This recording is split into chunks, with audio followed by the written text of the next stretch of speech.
ये पंजाब की कहानी है ना।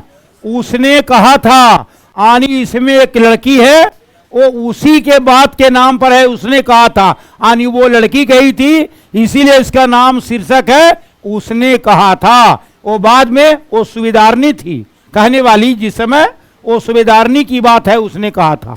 ये चंद्रशेखर माँ गुलेरी का पाठ है और हूबहू रूप वो कहानी जो घटित हुई है ये कल्पना की कहानी नहीं है, वास्तविक कहानी है। तो देखिए चंद्रशेखर शर्मा गुलेरी जी का जन्म 7 जुलाई 1883 यानी 83 में हुआ था और निधन 1922 में। ये बहुत कम दिन जिंदा रहे, फिर भी इनका जन्म स्थान जयपुर राजस्थान था और गुलेर नामक गांव था, इसीलिए इनका नाम गुलेरी टाइटल हुआ। जैसे बिहार के ही राम वृक्ष बेनीपुरी है तो नाम है राम वृक्ष, और बेनूपुर गांव के रहने के कारण उनका नाम हो गया बेनीपुरी, है ना, राम वृक्ष बेनीपुरी। तो गुलेर गांव के रहने के कारण इसका नाम हो गया गुलेरी, चंद्रशेखर शर्मा गुलेरी। समझ गए, चंद्रशेखर शर्मा नाम था, गुलेर गांव के रहने वाले थे, इसलिए इनका उपाधि हो गया चंद्रशेखर शर्मा गुलेरी। समझ गए। और ये जो गांव है वो जिला कांगड़ा हिमाचल प्रदेश में पड़ता है। इनके पिता थे पंडित शिवराम। ये बचपन में संस्कृत के शिक्षा ग्रहण किए और 1899 में इलाहाबाद तथा कोलकाता विश्वविद्यालय से मैट्रिक और इंटर किए। 1901 में इंटरमीडिएट और 3 में बीए किए, यानी इनकी योग्यता बीए तक है, जिसको आप स्नातक कहते हैं। 1904 में ये जयपुर दरबार के खेतली के एक राजा थे नाबालिग जय सिंह, उनके ये अभिभावक बन के गार्जियन बन के इनको शिक्षा मिला। इस तरह से 1916 में संस्कृत विभाग के अध्यक्ष हो गए। अध्यक्ष मतलब हेड ऑफ डिपार्टमेंट। जैसे यूनिवर्सिटी में पढ़ोगे तो वहाँ एक विषय के अलग अलग टीचर हैं, जैसे फिजिक्स में लाइट के टीचर अलग हैं, हीट के अलग हैं, है ना। तो उस तरह से कई टीचर हो जाते हैं और उसमें जो सबसे सीनियर मोस्ट होते हैं उनको हेड ऑफ द डिपार्टमेंट बोलते हैं। समझ गए। जैसे एक यूनिवर्सिटी में मान लो कि फिजिक्स के 25 गो टीचर हैं, तो जो सबसे सीनियर टीचर हो गए वो हो गया head of the department. According to seniority वो सीनियर के आधार पर होते हैं। समझ गए। तो ये अध्यक्ष बन गए और मदन मोहन मालवीय के निमंत्रण पर, चूंकि बीएचयू की स्थापना मदन मोहन मालवीय ने किया था। मदन मोहन मालवीय बीएचयू यानी बनारस हिंदू यूनिवर्सिटी, ये सेंट्रल यूनिवर्सिटी है काशी में, तो वहां काम किए। वहां के कार्यवाहक प्राचार्य ही बने और बाद में मनिंद्र चंद नंदी पाठ के प्रोफेसर बने। प्रोफेसर बड़ी सम्मानित पद होता है। पहले आदमी एमए पास करता है, एमए पास करने के बाद वो लेक्चरर बनता है, जिसको हम व्याख्याता कहते हैं। जब 15 साल वो पढ़ा लेता है तब रीडर होता है। तो आपको 25 साल तो एमए करे में लग गया, अब 15 साल लग गया व्याख्याता में, यानी 40 हो गया। अब 15 साल फिर रीडर हुआ तब प्रोफेसर होता है। बड़ा सम्मानित पद है। इस तरह से ये समालोचक भी थे। मैंने पहले ही बताया था कि जो कमी निकालते हैं उसको आलोचना कहते हैं, आज सुधार देते हैं उसको समालोचना कहते हैं। तो ये समालोचक थे। इनकी प्रमुख कहानियां हैं सुखमय जीवन, ये 1911 में निकला। बुद्धू का कांटा, ये भी 1911 में, और उसने कहा था 1915 में, ये उसने कहा था, आप पढ़ रहे हैं। प्राच्य विद्या, इतिहास, पुरातत्व, भाषा विज्ञान, समसामयिक विषय पर निबंध लिखे। कछुआ धर्म, मारे सिंह मोही कुंठाव, पुरानी हिंदी, भारतवर्ष, डिंगल, संस्कृत की टिपाररी, देवानाम प्रिय, ये इनके प्रमुख किताबें हैं। इन्होंने ट्रांसलेट भी किया, मतलब भाषा में अनुवाद किया, जैसे बाढ़, खोज की खाज, क्रियाहीन हिंदी, वैदिक भाषा, ये सब था। इसको दूसरे भाषा में ट्रांसलेट करने का काम किया। तो चंद्रधर शर्मा गुलेरी 20वीं सदी के प्रथम सदी के साहित्यकार हैं। साहित्य का मतलब होता है जिससे समाज का कल्याण हो। अंधकार है वहां जहां आदित्य नहीं है, मुर्दा है वह देश जहां साहित्य नहीं है। साहित्य हमेशा ध्यान रखना है, ये आपको ज्ञान बढ़ाता है और ये आपको हास परिहास की कला भी बढ़ाता है। गुलेरी जी की कहानियां कहानीकार के रूप में रहा, ये इनके विषय वस्तु, इनके शिल्प कथा बड़ी उन्नत है। हिंदी में जितना विद्वान थे उतना विद्वान संस्कृत में भी थे। संस्कृत हिंदी मिलती जुलती भाषा है, इसलिए जो संस्कृत जानते हैं वो हिंदी भी जानते हैं, और जो हिंदी जानते हैं वे संस्कृत भी जानते हैं, क्योंकि दोनों सहचर हैं। इस तरह से इनकी भाषा में ये शास्त्रकार निष्णात थे। निष्णात मान निपुण, पारंगत, एट होमिन, इस तरह से गंभीर प्रकृति के थे। और जैसे जैसे आपकी योग्यता बढ़ेगी आप में खुद गंभीरता आ जाएगी, ज्ञान बढ़ेगा, आप ज्ञान के प्रति भावुक होंगे जैसे जैसे उम्र बीतेगा। समझे ना, ये सीरियस बनाता है ज्ञान से। लिखा है विद्या ददाति विनयम, विनया ददाति पात्रताम, पात्रत्वात् धर्मापनोति, धनात् धर्म तत सुखम। विद्या से विनम्रता आती है, विनम्रता से योग्यता होती है, योग्यता से धन होता है, धन से धर्म होता है, और धर्म से सुख होता है। ये आपस में बंधा हुआ। उसी तरह आप विद्वान बनेंगे, चाहे किसी भी भाषा के, आप में विनम्रता आ जाएगी। इस तरह से ये कहानियां मनों को तरोताजा करता है, पुरानी बातों को भुला देता है। ये कहानी सुनने से ज्ञान बढ़ता है।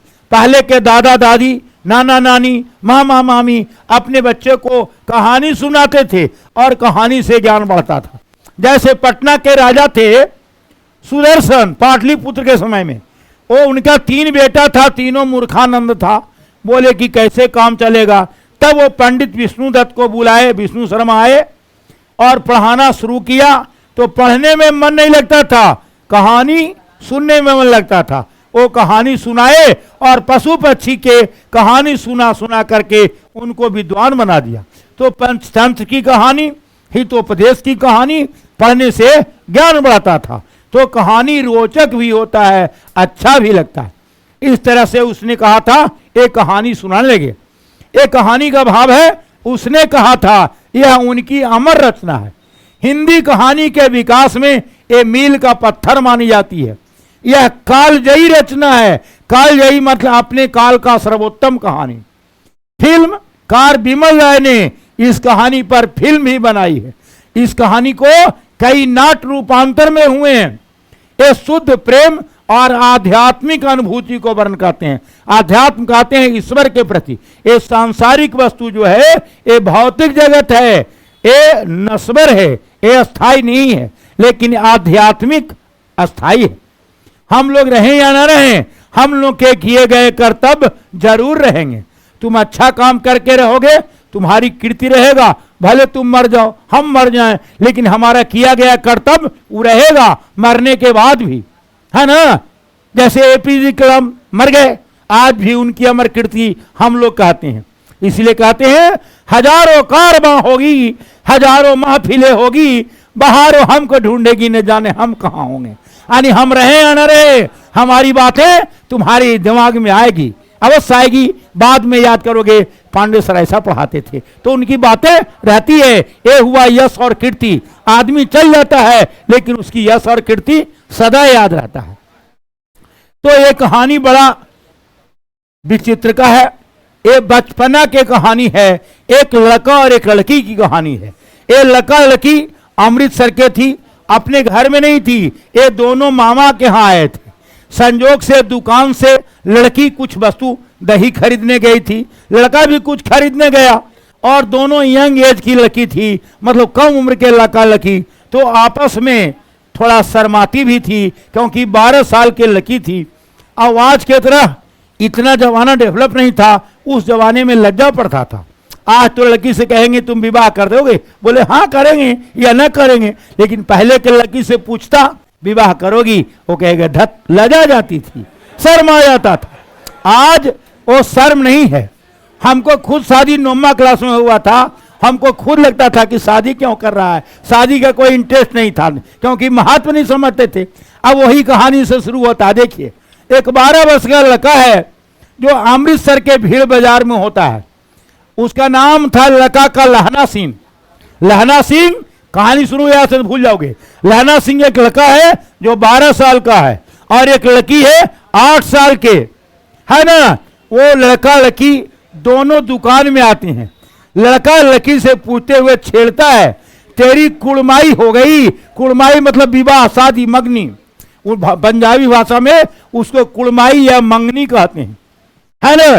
तो वो लड़का पूछता है लड़की से, तुम्हारी शादी हो गई। लड़का 12 साल के है, लड़की 8 साल के है। सोचो कितना समय था। वो बचकानापन में कहता है। लड़की कहती धत, वो कहकर भाग जाती है। यानी लड़की शर्माती है वो विवाह के नाम पर। एक दिन बाद धत कहकर भागने के बजाय कहती है हाँ कल हो गई। दोबारा मिली, पूछी शादी हो गई, तो बोली हाँ कल हो गई। यानी पहले बार मिला तो शादी नहीं हुई थी, दूसरे बार मिला नहीं हुई थी, तीसरे बार मिला नहीं हुई थी, लेकिन चौथे बार में शादी उसकी हो गई। और क्या कहती है शादी होने के बाद, देखते नहीं यह रेशम के फूले वाला सालू, सालू माने साल, चादर। पंजाबी लोग के शादी होने के बाद कोई जरूरी नहीं है कि वो सिंदूर करें। हम लोग के यहाँ तो लड़की की पहचान हो जाती है, वो सिंदूर कर लेती है, समझ जाते हैं वो शादी के बंधन में बंध गई, वे सौभाग्यवती बन गई। लेकिन वो उसके यहाँ एक साल था, रेशम का सालू। तो बोला देखते हो यह रेशम का सालू है। लहना थोड़ा डर गया, हतप्रभ हो गया। वो कुछ सोचा भी होगा, वो नहीं हो पाया। वो तो सोचा कि शादी इसकी अब हो गई, अब इसके प्रति ध्यान लगाना ही मेरी मूर्खता है, ऐसा लहना सिंह सोचा। लहना सिंह हतप्रभ रह जाता है। उसके बाद लहना सिंह के भेंट वर्ल्ड वार में, फर्स्ट वर्ल्ड वार कब हुआ था? प्रथम विश्व युद्ध। हाँ, उस प्रथम युद्ध में लहना पुलिस हो गया और वो जो लड़की जिससे शादी हुई थी उसका हस्बैंड भी पुलिस हो गए। दोनों के मुलाकात वहां होती है बहुत दिनों के बाद। कहाँ 10 साल 12 साल और कहाँ उसका बेटा जवान हो गया बोधा सिंह, है ना। मतलब आज देखे आवाज के बाद 20-25 साल के बाद देखे। जैसे आज तुमको हम देख रहे हैं, आवाज के बाद डायरेक्ट 25 साल के बाद देखेंगे तो तुम लोगों में काफी अंतर हुआ होगा, है ना। भले हम में कुछ अंतर कम हो लेकिन तुम लोगों में चेंज आ जाएगा। तो लका लकी में चेंज आ गया। लहना सिंह का फिर मुलाकात होती, वही बचपन से अमृतसर वाली से भेंट होता है विश्व युद्ध में। कहता है लहना सिंह का भेंट प्रथम विश्व युद्ध के मोर्चे पर होती है जहां लड़ाई होती है। यह याद करता है कि छुट्टी के बाद घर से लाम पर जाते समय सूबेदार हजारा सिंह के घर गया था। सूबेदार हजारा सिंह उसके पति का नाम था, उस लड़की का। जो लड़की कहती थी धत, उसके पति का नाम हजारा सिंह हो गया और बाद में उसका बेटा हुआ जिसका नाम बोधा सिंह हुआ। वो भी पलटन में बहाल हो गया। मतलब बोधा सिंह जब बहाल हुआ तब इसकी मुलाकात हुई। सोचिए कहाँ मुलाकात हुआ था, कुमारी अवस्था में। अब उसका विवाह भी हो गया, उसका बेटा भी पुलिस में हो गया, तब मुलाकात हुई। यानी काफी चेंज हो गया। हाँ, वह सूबेदार की पत्नी होने के कारण वे सूबेदारनी कहलाई। वो हाउस वाइफ थी, कुछ करती नहीं थी, लेकिन सूबेदार के पत्नी होने के कारण सूबेदारनी कहलाई। सूबेदारनी ने उसे एकांत में बुलाकर कहा था, मेरे पति और बेटे को ख्याल रखना। आनी लहना सिंह को बताती है सूबेदारनी वहां मिलती तब कि अब तो तुम इस लाइन में आ गए हो, तुम भी पुलिस में हो, हमारे पति भी हैं और बेटा भी पुलिस में है। विश्व युद्ध में न जाने कब किसका क्या हो जाए, इसलिए हमारे पति को बेटा पर थोड़ा सा ध्यान रखना चाहिए। कहा ठीक है। सूबेदारनी बचपन में अमृतसर में मिली वही लड़की थी। लहना सिंह सूबेदारनी के प्यार को उस किरण के दुनिया में बचाकर अपने हृदय में संजोए रहा। युद्ध में अपने प्राण की बलि देकर हजारा सिंह और बोधा सिंह की रक्षा की। वही लहना सिंह जो बचपन में मिला था, वो विश्व युद्ध में इन लोगों को मदद किया, का हेल्प किया। यही से इस कहानी का नाम था उसने कहा था। आनी वो सूबेदार ने क्या कहा था लहना सिंह को? हाँ, मेरे पति और बेटा को रक्षा करना। यही बात से इस कहानी का नाम हुआ उसने कहा था। यानी सूबेदारनी ने कही थी, इसलिए इस कहानी का नाम पड़ गया उसने कहा था। हाँ, लहना सिंह सूबेदारनी के प्यार से वह संजोए रहा। युद्ध में अपने प्राणों को बलि देकर हजारा सिंह बोधा सिंह की रक्षा की। कहानी के घटनाओं में स्वाभाविक नाटकीयता है जो चरम उत्कर्ष पर है और के मन में संचरण भाव होता है।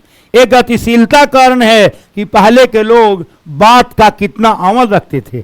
बचपन में वो बिली थी, उसकी बात को इन्होंने अपने जीवन में अपनाया। वातावरण के सृष्टि करने में लेखक की अपूर्व सफलता प्राप्त हुई। यह एक कौतूहल है, मतलब तमाशा के रूप में है, पाठक के मन को बांध लेता है। एक कहानी मन को गूंज उठता है। एक कहानी पढ़ने से लोग खुश हो जाते हैं, मन में प्रसन्नता आती है। इसीलिए इस कहानी का नाम था उसने कहा था। देखिए, बड़े बड़े शहरों में इक्के इक्के कहते हैं टमटम को, घोड़ा गाड़ी को।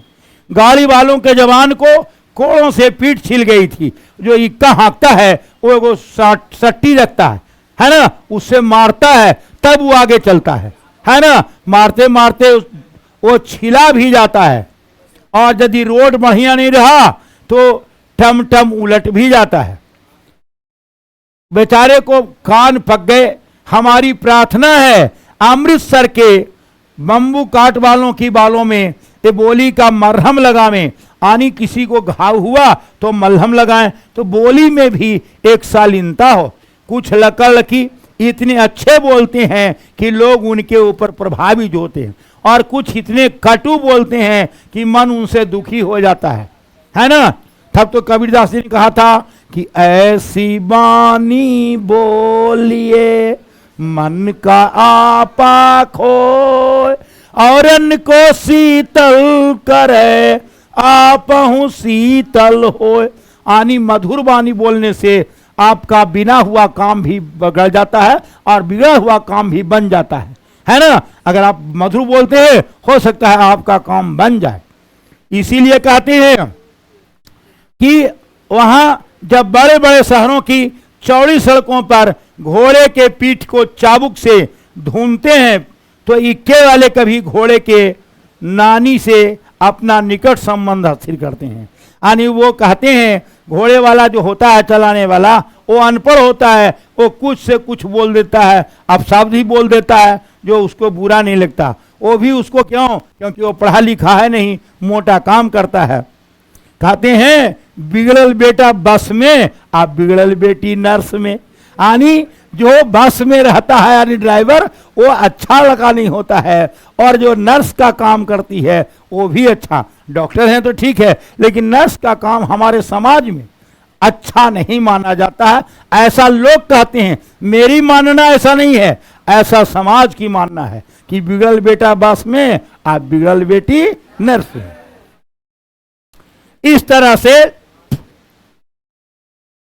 संसार भर की ग्लानि, निराशा, क्षोभ अवतार होते हैं। कभी कभी रोड पर चलिएगा तो काफी गंदगी रहता है तो हम लोग नाक मूंद लेते हैं, लेकिन कुछ लोगों को तो वो बेचारा का नियति है कि उसी में रहना।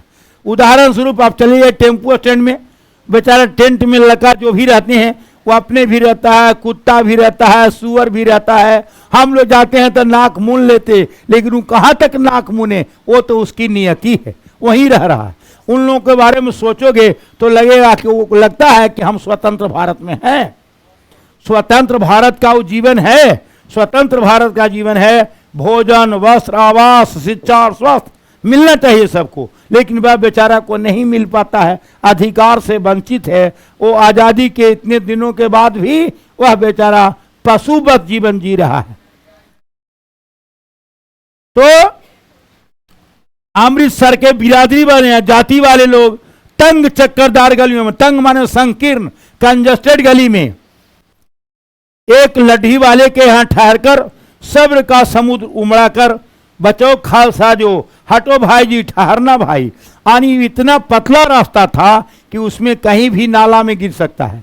नाला बहता बगल में और छोटा रास्ता में कंजस्टेड होता है। जैसे देखते हो यहाँ बाजार में क्या होता है, शाम के समय राम कृष्णानगर में जाओगे तो इतनी सब्जी मंडी में भीड़ रहता है कि खलने निकलता है, क्योंकि वो रोड पर ही ठेला लगा देता है, निकलने का कोई जगह होता नहीं। बहुत लोग गाड़ी वाले भी गाड़ी लगा के चल जाते हैं, ये नहीं सोचते हैं कि इसके चलते कितनी परेशानी होगी, वो दूसरे को दुख को नहीं देखते हैं। वही बात वहां हुआ। क्या मजाल था कि साहब बिना किसी के हटना पड़े। यानी कुछ लोग भी ऐसे होते हैं, उनको हटने भी कहोगे तो ठीक से नहीं हटेंगे। और कुछ कुछ बच्चे तो कोचिंग छूटेगा हाथ जोड़ के ऐसे चल रहे हैं, लगता है पूरा रोड उन्हीं का है ना। कोचिंग एक बार टूट जाए तो रोड पर, या स्कूल टूटेगा क्लास तो देखोगे रोड पर भारत विद्यार्थी है, एक लाइन में हाथ जोड़ के चलेगा, इन्हें के आगे पीछे दूसरों के जा, वो अपना दुनिया में जा रहा है आराम से, ये नहीं सोचता है इससे क्या परेशानी है। हाँ, तो इस तरह से यह उनकी जीभ चलती रही, मीठी छुरी की तरह महीन मार करती बोली से। यदि कोई बढ़िया बार बार चेतावनी देने से लीक से नहीं हटती है। लीक कहते हैं लाइन में चले, है ना, कहते हैं लीक लीक गाड़ी चले, लीके चले सपूत, लीक छाड़ वही चले कायर और कपूत। जो लीक छोड़ के वही चलेगा, जो कायर होगा या कुपुत होगा, अच्छा बेटा नहीं होगा। जो अच्छा बेटा होगा वो संस्कार से चलेगा और वह लीक पर नियम को चलेगा। इस तरह से वो बेचारे को बोल रहा था, हट जा जीने जोगी हट जा, मतलब रास्ते से अलग हो जाए, टमटम लेके आ रहे हैं। हट जा पुत्ता प्यारिये, ये सब पंजाबी भाषा में है, जैसे कहते हैं बच्चे लड़के है ना, उस तरह से कहता बज्जा लंबी बालिए, यानी कुल का भाव था आप रास्ते से हट जाएं। तू भाग्यों वाली है, पुत्रों को प्यारी है, लंबी उम्र तेरे सामने है, अर्थात मेरे पहियों के नीचे मत आना, बच जाना। कहते हैं सावधानी हटी आ दुर्घटना घटी। इसीलिए टमटम वाला बेचारा कह रहा था रास्ते से हट जाओ। और वहां बंबू काट वालों के बीच होकर एक लड़का और एक लड़की चौक की दुकान पर, माने चौराहे पर मिले। उसके बालों उसके ढीले सूथने से जान पड़ते थे, मतलब चिकने, सुथन्ना कपड़ा को भी कहते हैं। वे दोनों सिख थे, सिख माने पंजाबी थे। सिख का भी उत्पत्ति हिंदू धर्म से हुआ है। वह अपने मामा के यहाँ केस धोने के लिए दही लेने आया था। वो लड़का केस धोने के लिए दही लेने आया था और रसोई के लिए बढ़िया बड़ी। दुकानदार एक परदेसी से गूंथ रहा था। एक शेर, शेर कहते हैं किलो को, यानी 100 ग्राम से थी, 1000 से कुछ कम होता है, मतलब 900 ग्राम कुछ, उसको शेर कहते हैं। हम लोग के जमाने में कोई वस्तु शेर से मिलता था और कपड़ा गज से मिलता था। अब मीटर में हो गया, अब मन में हो गया। पहले 40 शेर के 1 किलो होता थी, 1 मन होता था। अब 5 किलो के 1 पसेरी होता था, यानी 8 पसेरी बराबर 1 मन होता था। लेकिन 40 केजी नहीं होता था, वो 37 केजी समथिंग होता था, है ना। इस तरह से 1 किलो के भाव में, किलो का वेट कुछ ज्यादा होता है। और हम लोग, अभी तुम 50 ग्राम कहते हो, हम लोग उसको कनमा बोलते थे, यानी 16 कनमा बराबर 1 किलो 1 शेर होता था। ये मापदंड थी उस समय का।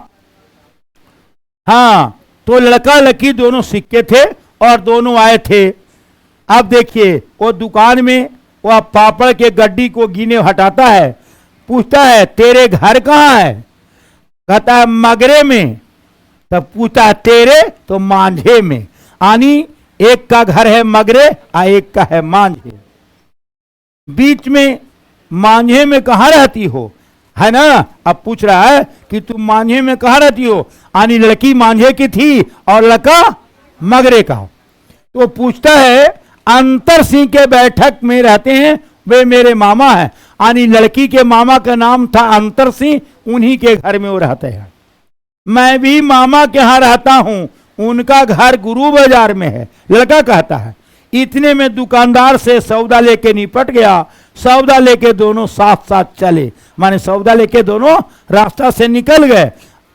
और दूर जाकर लड़के ने मुस्कुराकर कहा, तेरी कुड़माई हो गई है। यानी तेरी शादी हो गई। लड़की कुछ आंखें चढ़ाकर कहा धत कहकर दौड़ गई और लड़का मुंह देखता रह गया।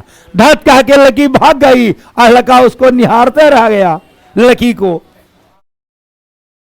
उसी तरह से दूसरे तीसरे दिन सब्जी वाले के यहाँ दूध वाले के यहाँ अक्सर मिल जाते थे, क्योंकि दोनों एक ही मोहल्ला के रहते थे और दुकान से कुछ ना कुछ लेना पड़ता था, है ना। कभी दुकान में मिल गए, कभी सब्जी वाले के यहाँ, कभी रोड पे, कभी दूध वाले के यहाँ। हाँ, मतलब कहीं भी बगल से जाते थे, मिल जाते थे। महीना भर यही हाल रहा। 2-3 बार लड़के ने पूछा तेरी कुड़माई हो गई है। उत्तर में कहा धत। एक दिन फिर लड़के ने हंसी चढ़ा तेरी शादी कुड़वाई। हाँ, बोल दिया कल हो गई है। जब कह दिया कि कल हो गया तो लड़का निराश हो गया। देखते नहीं रेशम का कढ़ा हुआ सालू, यानी जो चादर मिला है साल, ये रेशम का है, ये शादी का दिया हुआ चादर है ना। लड़की भाग गई। लड़के ने घर की राह ली, वो भी गया। रास्ते में एक लड़के को मोरी में ढकेल दिया। मोरी मतलब नाला, है ना। और एक छावड़ी वाले को दिन भर की कमाई खो गई। एक कुत्ते को पत्थर मारा, एक गोभी वाले को ठेले में दूध उड़ेल दिया। सामने नहाकर आती टकरा गई, अंधे के उपाधि पाई। मतलब वो एक दूसरे से टकरा गया, कभी वो गिर गया, कभी उसका कुछ हो गया। तो वही कहते, एक छावड़े वाले ने गाड़ी वाले के पैसा खो गया, एक कुत्ता को पत्थर मारा तो गोभी वाला को लग गया। अब कहता अंधा हो, और एक ठेला वाला था उसका दूध गिर गया क्योंकि भीड़ में। फिर कहता राम राम, यह भी कोई लड़ाई है। अरे साधारण सी बात के लिए पहले के जो लोग होते थे सहनशील होते थे। सहनशीलता तो सुनोगे तो दंग रह जाओगे। द्रौपदी की 5 बेटा को सिर काट दिया अश्वत्थामा ने द्रौपदी के 5 बेटा को सिर काट दिया। और अश्वत्थामा को द्रौपदी के पास लाया गया तो द्रौपदी उसको छोड़ दिया। सोचिए कितना सहनशील थी। आज की औरत कोई छोड़ती जिसका 5 बेटा का सिर काट दिया और वो अपराधी सामने है। आज अगर सोचो कि द्रौपदी की जगह पर तुम लोग हुआ करती तो क्या करती। वह बेचारे छोड़ दिए, है ना। और कहे कि मेरे गुरुपुत्र हैं, यानी अर्जुन भी नहीं छोड़ते। कोई छोड़ने को तैयार नहीं था कि जिसका 5 बेटा का सिर काट लिया। लेकिन बोलिए नारी कितनी महान है। द्रौपदी महान है कि जिनकी 5 बेटा के सिर काटने के बावजूद भी उन्हें अश्वत्थामा को माफ कर दिया। तो वही है सहनशीलता, है ना। कहते हैं क्षमा शोभती उस भुजंग को जिसके पास गरल है, उसको क्या जो दंतहीन विसरहित विनित सरल है। क्षमा उसी के पास होता है जिसके ताकत होता है।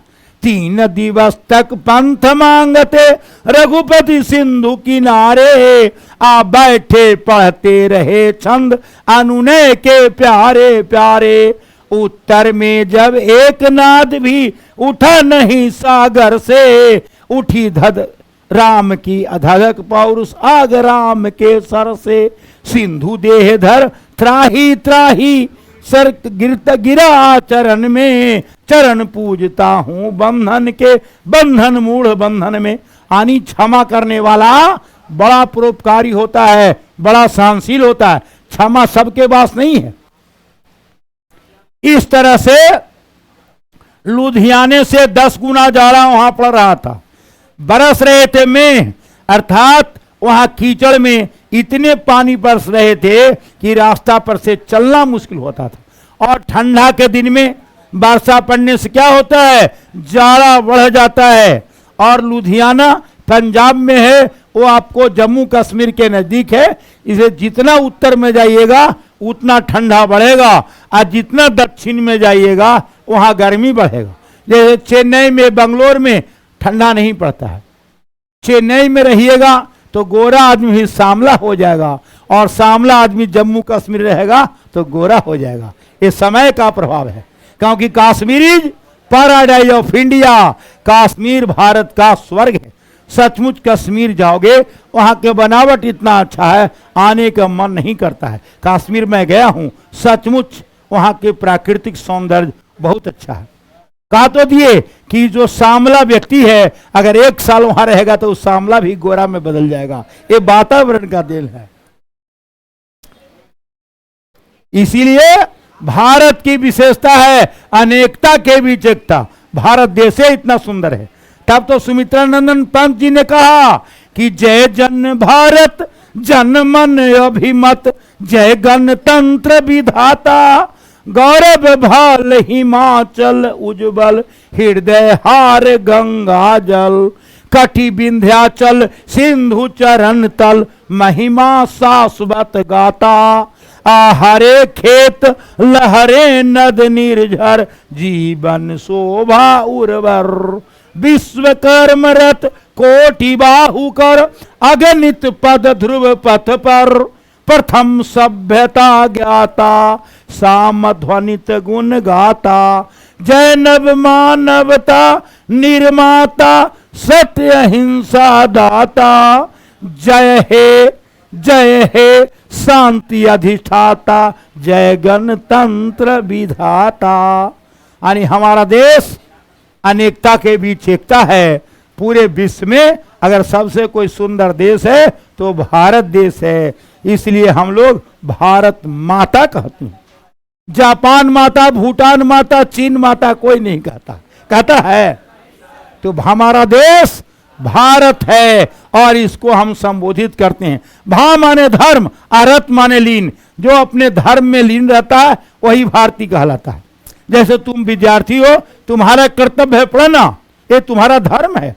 और मैं शिक्षक हूं तो पढ़ाना मेरा धर्म है। यानी वर्क इज वर्शिप और ड्यूटी इज गॉड। कर्म ही पूजा है। Honesty is the best policy. ईमानदारी पूर्वक आप काम करेंगे तो भगवान आपको जरूर देख रहे हैं, फल जरूर मिलेगा। कर्तव्य बेकार कभी नहीं जाता है। इसीलिए तो कहते हैं कि कोशिश करने वालों को कभी हार नहीं होती, लहरों के डर से नौका पार नहीं होती। जो कोशिश करता है वो कभी बेकार नहीं जाता है। इस तरह से वहां नदी के पास गए, गैबी गोले के बचे। नगर कोट में जलजला था। जलजला माने भूकंप, बाढ़। यहां दिन में 25 जलजले होते हैं। आनी जा जाता है, भूकंप आते हैं। कहीं खंडक के बाहर साफा कहूं निकल गई थी। साफा कहते हैं टोपी को जो पंजाबी लोग पहनते हैं। चटाक से गोली लगती है, न मालूम बेईमान मिट्टी में लेटे हुए हैं या घास के पत्तियों में। लहना सीन और 3 दिन है। 4 के तो खंडक बिताए होंगे। परसों रिलीफ आ जाएगी। रिलीफ मतलब छुट्टी उन लोगों का, और 7 दिन के छुट्टी। अपने हाथों को झटका करेंगे, पेट भर खाकर सो रहेंगे। उसी फिरंगी मैंने विदेशी फिरंगी मेम के बाग में मखमल सी हरी घास है। फल और दूध की वर्षा होती है। आनी वहां खाने पीने की खूब व्यवस्था है। लाख कहते हैं, दाम नहीं लेते हैं। कहते तुम राजा हो, मुल्क के बचाने आए हो। मुल्क माने प्रदेश, राज्य।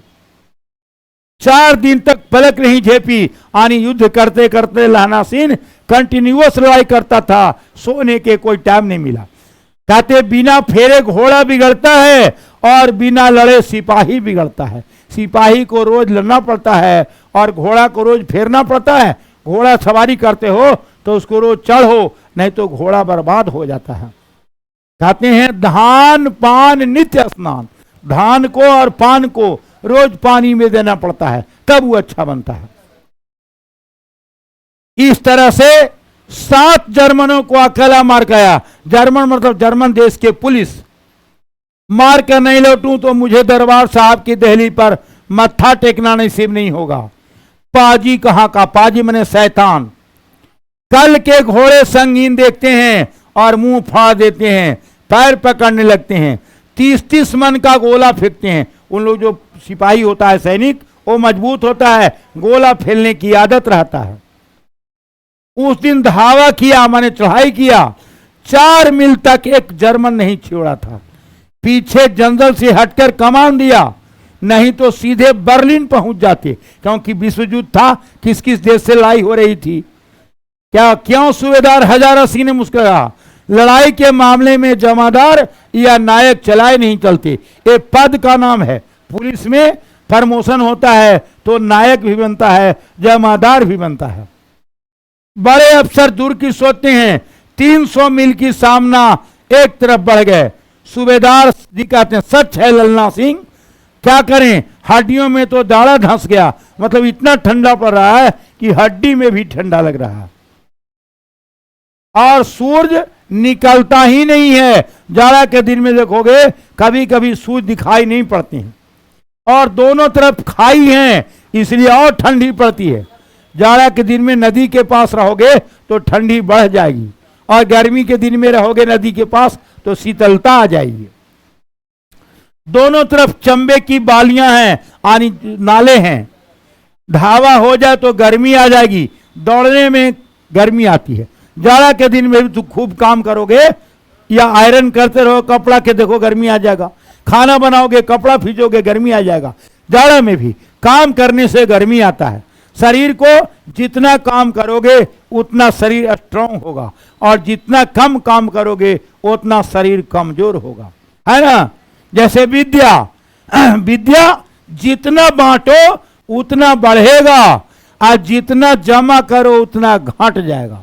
लेकिन दूसरा धन जमा करने से बढ़ता है और खर्च करने से घटता है।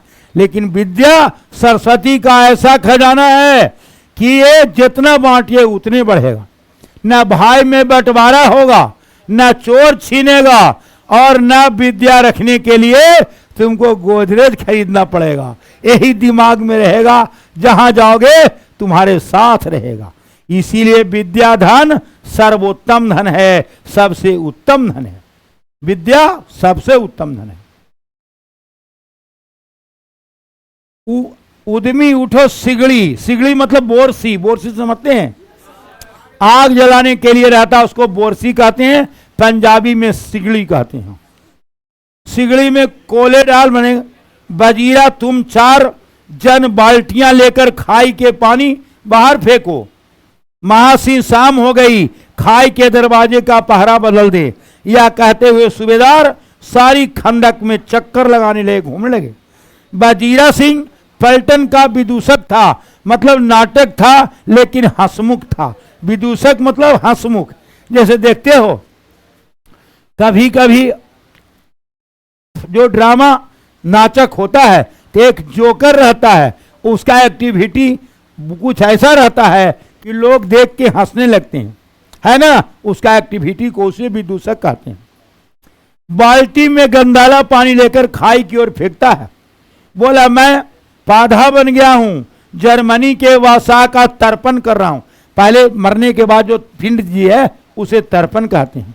कहते हुए सारी खंदक में चक्कर लगाया, और करो जर्मन के बादशाह का तर्पण। इस पर लोग खिलखिला के हंस पड़े, उदासी के बादल छट गए, हंसने लग गए, क्योंकि लाफिंग इज गुड एक्सरसाइज। जो व्यक्ति हंसते रहता है वो प्रसन्न होता है। और जो कितना के तो है ना कि लाखों रुपया का महीना कमाएगा, उसको मुंह पर हंसी नहीं होगा। ये पटना संत माइकल बगल में स्कूल है, रोड नंबर 3 में। यहाँ हम 2000 में पढ़ाते थे तो हमको मात्र 1400 रुपया मिलता था एक महीना के, तब भी हम हंसते रहते थे। और उनका प्रिंसिपल थे अरुण सिंह, उनको 1 लाख बचता था, लेकिन उनके मुंह पर कभी हंसी नहीं था। सोचो, उनके के यहाँ हम काम करके हम 1400 रुपया में खुश थे, और वो 1 लाख महीना के बाद भी उनके मुंह पर हंसी नहीं था। आज भी देखोगे बड़े बड़े दुकानदार के बहुत पैसा आता है, लेकिन हंसी उसकी नहीं है, नींद नहीं आती है, गोली खाना पड़ता है। इसीलिए तू कबीरदास जी कहा, मन लागो मेरो यार फकीरी में, जो सुख मिलता राम भजन में, सो सुख नहीं अमीरी में। जो भीख मांगता है, रोड पर सो जाता है कटोरा लेके, उसको कोई टेंशन नहीं है कि मेरा कोई कटोरा भी ले लेगा। सोचेगा आज नहीं तो कल मांग लेंगे, खूब सोता है ना। और जो बड़ा बड़ा बस के मालिक है, ड्राइवर है, प्रधानमंत्री है, मुख्यमंत्री है, उसको नींद नहीं आता है, क्योंकि उसको पूरे जिम्मेवारी रहता है, पूरे देश को, जिलाधीश को, है ना। तो जैसे जैसे जवाबदेही बढ़ेगा आपकी चिंता बढ़ जाएगी। कहते हैं चिंता से चतुराई घटे, दुख से घटे शरीर, आप पाप से धन लक्ष्मी घटे, कह गए दास कबीर। यानी चिंता से चतुराई घट जाती है, इसलिए चिंता नहीं करना चाहिए। चिंता जिंदे को जला देता है, चीता तो मरने को जलाता है ना, और चिंता जिंदे आदमी को जला देता है। इसलिए चिंता नहीं करना है, जितना दिन रहना है प्रेम से रहो। ये दुनिया में बार बार जीवन मिलने वाला नहीं है।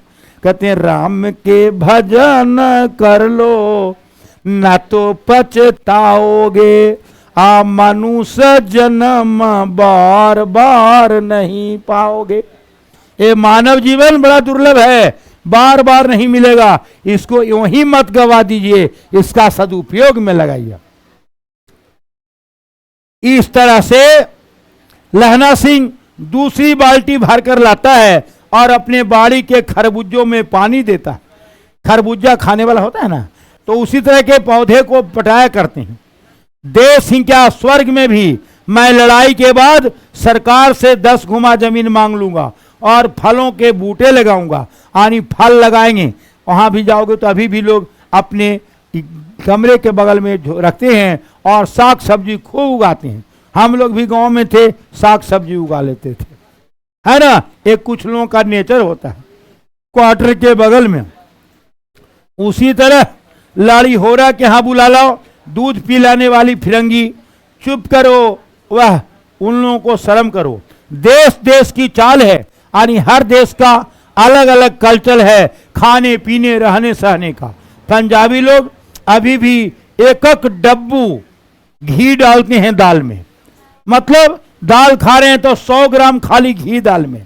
सोचिए, सब्जी में वो पंजाबी लोग का सिर ढका रहता है, इसीलिए मजबूत रहते हैं। हमारे यहाँ के औरतें जब तक माथा पर आंचल लगती थी बीमार कम पड़ती थी। मर्द जेंट्स जो थे 7 मीटर का पगड़ी रखते थे, कम बीमार पड़ते थे। आज औरतें का भी सुर खुला है और मर्द का भी। यही कारण है कि बीमारी बढ़ गई है। बीमारी बढ़ाने में हम लोगों का योगदान है। हम लोग ऐसा वस्त्र पहनते हैं जो सुरक्षा नहीं करता है। जिसका सिर आज भी ढका है वो स्ट्रांग होगा, मजबूत होगा। और पंजाबी लोग रोटी ज्यादा खाते हैं, अब बिहारी भात ज्यादा खाते हैं, है ना। कुछ लोगों को रोटी अच्छे नहीं लगता है, कुछ तो चाहता है कि दोनों शाम हमको भाते मिलते रहे, है ना। लेकिन अब तो कुछ परंपरा हुई है, अब तो हर कोई कारों को ढक नहीं रहे। हाँ, तो ये कहते हैं कि देश की चाल अलग है। कहता है अच्छा बोधा सिंह कैसा है? बोले अच्छा है, जैसे मैं जानता ही नहीं हूं। रात भर तुम अपने दोनों कंबल उड़ाते रहे हैं, आप तो सिगड़ी के सहारे गुजर किए, मतलब खाली बोरसी तापते थे, उसके पहरे पर पहरा दें, सूखे लकड़ी के तख्तों में सुलगाते, कीचड़ में पड़े रहते, और तुम्हें न जाने क्या हुआ। जाड़ा क्या है, मौत है, ये निमोनिया ला देगा। मतलब ठंडा से जो बीमारी होता है खांसी, उसको निमोनिया कहते हैं।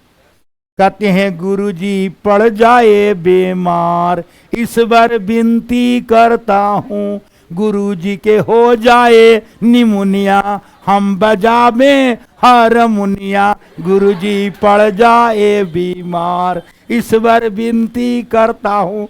विद्यार्थी विनती करता था कि गुरुजी बीमार पड़ जाएंगे तो पढ़ावेंगे नहीं, अस्वस्थ रहेंगे तो पढ़ेंगे। इसलिए गाने का बोल था गुरुजी पड़ जाए बीमार, इस बार विनती करता हूँ, गुरुजी के हो जाए निमोनिया, हम बजा में हारमोनिया। निमोनिया मतलब खांसी सर्दी। हाँ, और मेरा डर मत करो, मैं तो बुलेल के खड्ड के किनारे ही मरूंगा। भाई किरत सिंह के गोदी पर मेरा सिर होगा और मेरे हाथ लगाए आंगन के आम का पेड़ का छाया होगा। वजीरा सिंह के त्योरी चढ़ गया, मतलब गुस्सा चढ़ गया। क्या मरने की लगाई है? मरे जर्मन, मरे तुर्क, तुर्क माने मुसलमान, और जर्मन मतलब जर्मन रहने वाले। हाँ भाई ये कुछ गाओ। कहते दिल्ली शहर ते पिसौर न जानिए, कर लेना लोगों दो व्यापार मंडिए, कर लेना नाल दे सौदा आइए, लाना चटका कूदिए। ये उनका पंजाबी भाषा का गाना है कि जिंदा रहोगे तो कद्दू बेच के बाजार में जी लोगे, अगर मर जाओगे तो कौन रहेगा। इसीलिए तुम अपना ईमानदारी पूर्वक काम करो, डरो नहीं।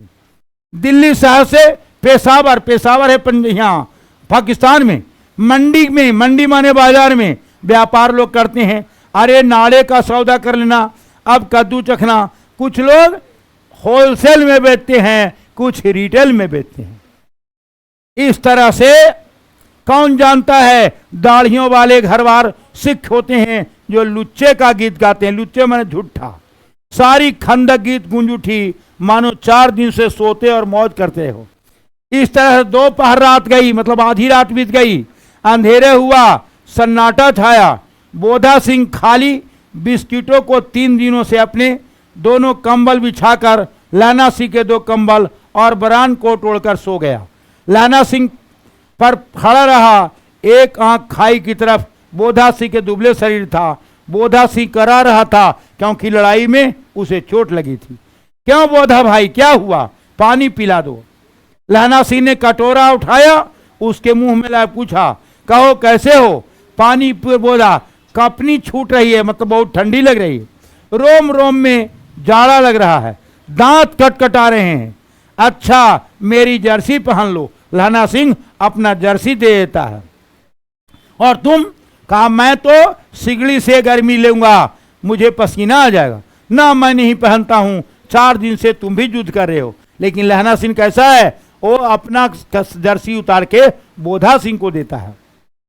हाँ याद आई, मेरे पास दूसरी जर्सी है, आज सवेरे ही आई है बिलायंस से। बिलायंस कहते हैं इंग्लैंड को, वहीं जगह है।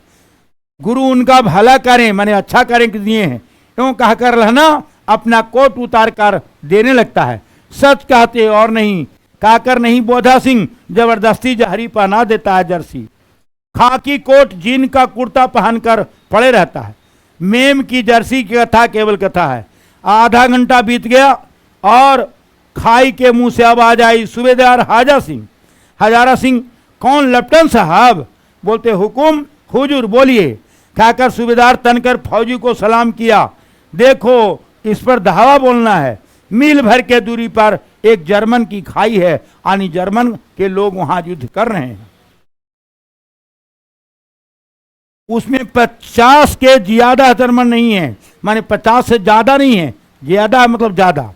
इन पेड़ों पर 2-2 खेत काट कर रास्ता है, 3-4 घुमाव है, जहां मोड़ है वहां 15 जवान खड़े हैं। 10 आदमी छोड़कर सब उनसे मिले हैं। खंदक छीन लो और दूसरा हुक्म न मिले, डटे रहो। चुपचाप सब तैयार होते हैं। बोधा भी कंबल उतार देता है। लैना सिंह उसे रोका। लैना सिंह आगे हुआ तो बोधा के बाप सूबेदार ने उंगली से बोधा की ओर इशारा किया। लैना सिंह समझ कर चुप हो गया। कहा पीछे 10 आदमी हैं, इसमें बड़ी हुज्जत करने की कोई बात नहीं है, कोई रहना ही नहीं चाहता है। इस तरह सूबेदार ने मार्च किया, आगे बढ़ा। लेफ्टिनेंट साहब लहना की सिगड़ी के पास मुंह फेंकर खड़े हो गए। जेब से सिगरेट निकाला और सुलगाने लगा। 10 मिनट तक लहना की ओर हाथ बढ़ाकर कहा, लो तुम पियो। आंख मारते मारते लहना सिंह सब समझ गया, मुंह का भाव से बोला, लाओ साहब। हाथ आगे करते हैं। उसने सिगड़ी के उजाले में यानी प्रकाश में साहब का मुंह देखा, बाल देखे, तब उसका माथा ठनका। लेफ्टिनेंट साहब के पट्टियों वाले बाल एक दिन में कहाँ उड़ गए, उनकी जगह कैदियों के कटे हुए बाल कहाँ से आ गए। आनी लड़ाई में बहुत लोग आदमी मारा गया था, देख के लोग दंग रह गए। कहता है शायद साहब शराब पिए हुए हैं, उन्हें बाल कटने का मौका मिल गया। लैना सिंह कहा कि लेफ्टिनेंट साहब 5 वर्ष से उसी रेजिमेंट में, रेजिमेंट होता है सिपाही के टुकड़ी, अलग अलग रेजिमेंट होता है ना। जैसे पारा मिलिट्री फोर्स होता है, सीआरपीएफ होता है, बीएसएफ होता है, सबका अलग अलग रेजिमेंट होता है। कहते नहीं साहब। क्यों साहब, हम लोग हिंदुस्तान कब जाएंगे? अरे लड़ाई खत्म होने दो तब गाएंगे, वह देश पसंद नहीं है। नहीं साहब, शिकार के मजे यहाँ कहाँ। पारसाल निकली लड़ाई में हम सब जगाधरी जिले में गए, शिकार हुए। हाँ, वहाँ खोते पर सवार थे, वहाँ के खानसामा अब्दुल्ला रास्ते में एक मंदिर में जल चढ़ाने को गया। बेशक पाजी कहीं का, वह नीलगाय निकली। वहां बड़ी बड़ी नीलगाय होती है और तेजी से दौड़ते हुए चल जाती है। इस गाय से कई गुना ज्यादा नीलगाय दौड़ती है, बड़ी शक्तिशाली होता है। देखा नीलगाय बहुत तेज दौड़ता है। और मैंने आपकी एक गोली कंधे से लगी, पुट्ठे से निकल गई। ऐसे अफसर के साथ सिक्कल खेलने में मजा आता है। क्यों साहब? शिमले से तैयार होकर नीलगाय सिर पर आ गया। शिमला राजधानी है आपको यहाँ हिमाचल प्रदेश के। आपने कहा था रेजिमेंट के मैस में लगाएंगे, मैस जहां खाना बनता है उन लोगों का। हाँ, पर मैंने बिलायत भेज दिया। ऐसे बड़े बड़े सिंह, 2-2 फुट के नीलगाय के सिंह हैं। हाँ लहना सिंह 2 फुट 4 इंच के हैं। तुमने सिगरेट नहीं पिया? बोलता पीता हूं साहब। दिया सलाई लेकर आता है। लहना सिंह कंडक में घुसा और झटपट निश्चय किया, अब क्या करना है। अंधेरे में किसी सीने वाले से टकराया। बोला कौन? बजीरा सिंह। हाँ क्यों लहना, क्या क़यामत आ गई? जरा ते आंख लग रही है, नींद आ रही है, होश में आओ, क़यामत आई। लेफ्टिनेंट साहब की वर्दी पहनकर आ गए। लेफ्टिनेंट साहब तो मारे गए या कैद हो गए। उनकी वर्दी पहनकर कोई जर्मन आया है। सूबेदार ने उसका मुंह नहीं देखा, मैंने देखा और बातें की। सोहरा साफ उर्दू बोलता है, किताबी उर्दू, मुझे पीने से सिगरेट। आनी उर्दू भी वो किताबी बोलता है, आनी बोल चाल के भाषा नहीं बोलता है। क्योंकि विदेश में रहने वाले लड़ाई में हर पुलिस अलग अलग प्रांत से आते हैं और सबका बोली अलग अलग होता है। अब मारे गए, धोखा है। सूबेदार कीचड़ में चक्कर काटते फिरेंगे। यहाँ खाई पर धावा होगा, उधर खुले में धावा होगा। उठो, एक काम करो, पलटन के पैरों को निशान देखे तो दौड़ गए। अभी तुम दूर नहीं गए हो। सूबेदार से कहो कि एकदम लौट आए। खंदक की बात झूठ है, चले जाओ, खंदक के पीछे निकल जाओ, पता नहीं कब गड्ढे में गिर जाए। हुक्म हो तो यही है, ऐसी तैसी हुक्म नहीं। मेरा हुक्म जमादार लहना सिंह, जो वक्त यहाँ बड़ा अफसर हैं, उसका हुक्म है। मैं लेफ्टिनेंट साहब की खबर लेता हूँ, यानी पता करता हूँ। पर यहाँ तो तुम 8 हो, 8 नहीं 10 लाख। एक एक अकालिया सिख 1.25 लाख के बराबर होता है। मतलब एक पंजाबी जो है वो युद्ध करने में 1.25 लाख आदमी को कुछ नहीं समझता। वही कह रहा, एक एक अकालिया सिख 1.25 लाख के बराबर है। लौटकर खाई के मुहाने पर लहना सिंह आते हैं और उसने लहना सिंह के जेब से बेल के बराबर 3 गोले निकालते हैं। तीनों की जगह खंदक की दीवारों में डाल देते हैं और तीनों एक तार से बंधा है। तार के आगे सूत की एक गुत्थी थी जिसे सिगड़ी के पास रखा था। बाहर दिया सलाई जाकर गुत्थी पर रखने लगे। तो आज यहीं तक रहिए, सर हो गए, आ गए, अब दूसरे दिन पढ़ाएंगे। नोट कर लिए 25 पेज का गुत्थी तक लीजिए, अगले क्लास में और पढ़ाई जाएगी। कहा कि अंग्रेजी बात सर भी आ गए, आवाज खत्म होने वाला भी बड़ा पाठ है अभी।